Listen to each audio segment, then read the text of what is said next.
It's the Pit Parade, a nostalgic look at the Pittsburgh scene from the KDKA TV archives.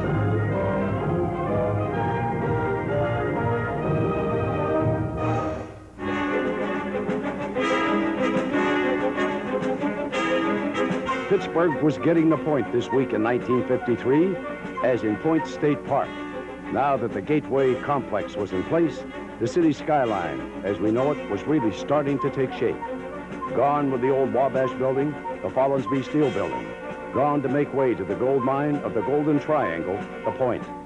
And just up from the Point project, there was something new this week. Duquesne Way was renamed Fort Duquesne Boulevard. Duquesne Way sounded a little too small town for the city planners, so they gussied up the name a bit. A lot of gussing up was going on in Penn Township. Follow that truck. What the Pit Parade cameraman found when he got there were kids on construction.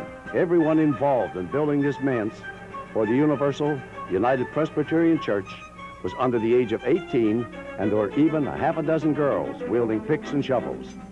The youngsters were from United Presbyterian churches all over the nation, and they donated their time to congregations that needed help.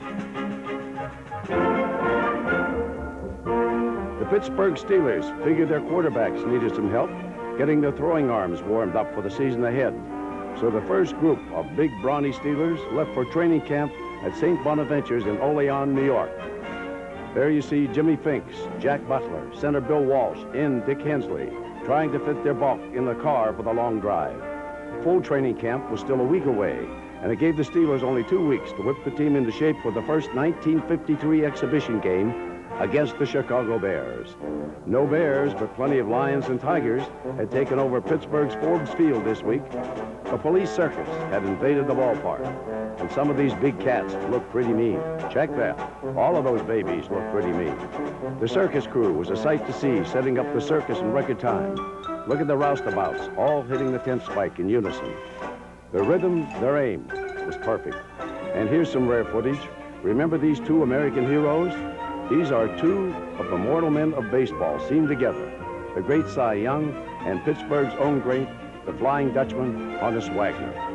Cy and Honus got together on this day to look at their trophies and talk about the days when their names were on the lips of every red-blooded American. Cy stopped off on his way home from the Baseball Hall of Fame to visit his old friend Honus, who soon after had a life-size statue of himself erected in Shenley Park.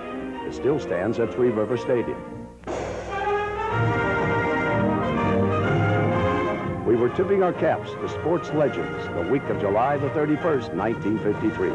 Saying cheerio on video, Bill Burns for Pit Parade.